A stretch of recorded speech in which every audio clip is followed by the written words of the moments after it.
People ask me sometimes what I think about manifesting. And I always feel a little conflicted when I answer that question. Because on one hand, I'm not a huge believer in manifesting in the way it's often talked about. You know, the idea that if you visualize something strongly enough, the universe will rearrange itself to deliver it to you. But at the same time, I don't completely dismiss it either. Because there are actually some psychological principles underneath manifesting that are very real and very powerful. They just aren't magical. So today, I want to talk about my version of manifesting, which is a slightly different angle. What parts of it work, what parts can get us into trouble, and what I think is a much healthier way to think about creating the life we want. One of the biggest reasons manifesting appears to work has to do with something very simple about the way our brains function.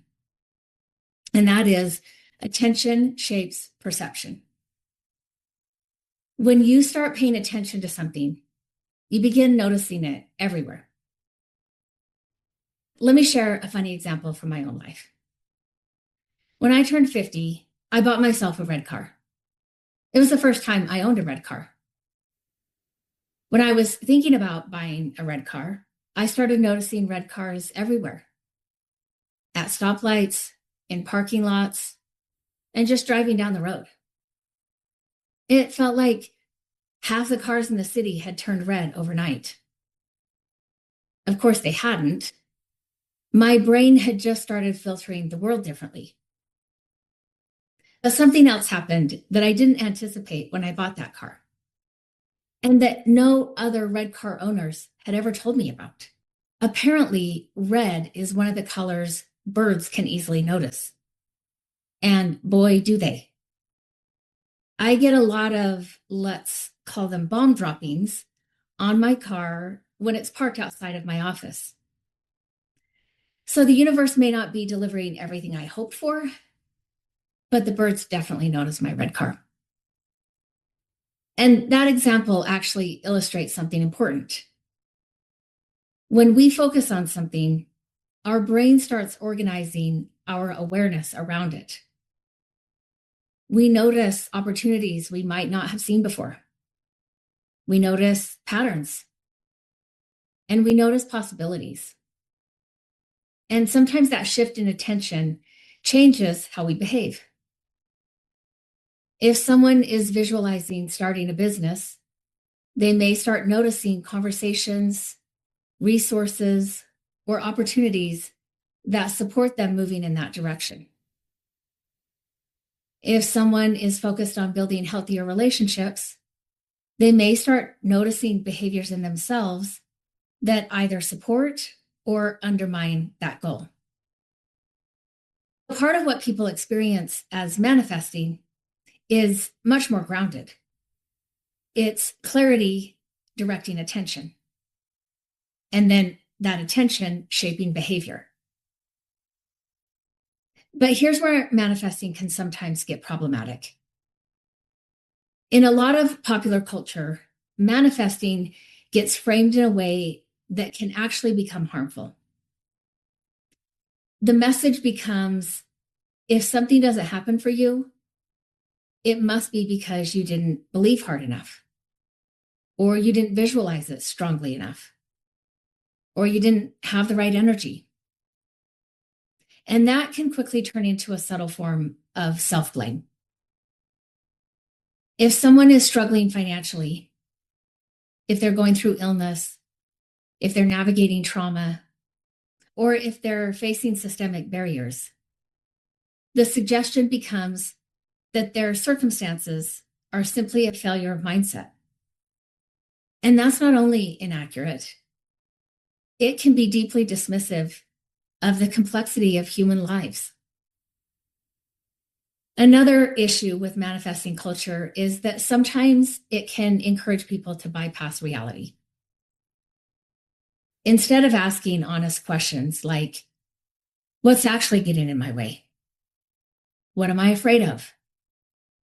What am I avoiding? Where am I hiding? What skills do I need to build? Or what patterns do I need to change? People are encouraged to focus only on positive thinking and visualization. But real change usually requires something more difficult. It requires self-awareness, it requires honesty, and sometimes it requires healing. In my work as a licensed mental health therapist, I often see people who very much want something. Maybe that's connection, success, purpose, or deeper emotional intimacy. But something inside them learned long ago that those things aren't safe. Someone might deeply want intimacy, but grew up in an environment where vulnerability was punished.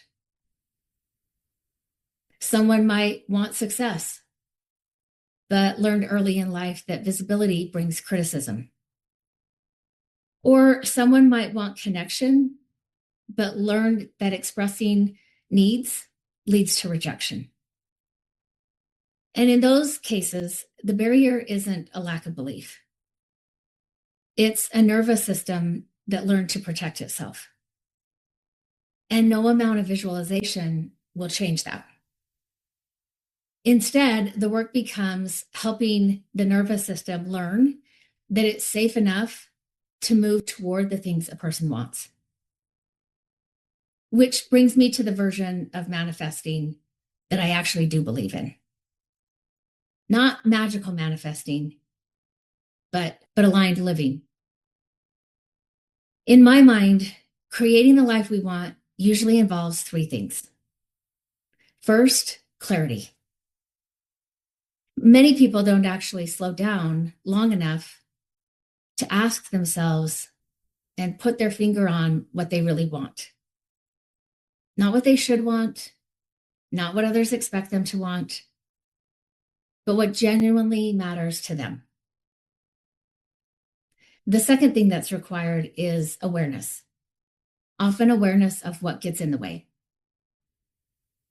This is where a lot of the real work happens. Whether that's our fears, our insecurities, our old coping strategies, relationship patterns, or our shame stories. All of the things that quietly shape our choices. And the third thing required is aligned action. Small, consistent behaviors that move us toward the kind of life we say we really want to live. Not waiting for the universe to deliver it, but actually participating in the creation of it. Sometimes when people talk about manifesting, it sounds very passive, like we simply send a signal out to the universe and then we wait. A healthier version of manifesting emphasizes something much more empowering, and that's agency. What am I practicing every day? What choices align in this moment with the life I say that I want? Where am I shrinking? Where am I avoiding? What am I holding back? Where might I be ready to take one small step forward? Because over time, those small steps often open doors we couldn't even see before. And sometimes what shows up in our lives isn't exactly what we imagined, but it often reflects something important. It reflects the direction we've been moving, the patterns we've been practicing, and the person we're becoming. If I were to sum up my version of manifesting, it might look something like this. Know what you want. Notice what gets in the way. Do the healing that allows you to move toward it. Take aligned action. And stay open to what unfolds. Because life doesn't usually respond to wishful thinking. But it does respond to attention, intention, and courage. And sometimes, apparently, to red cars that birds find extremely easy to target.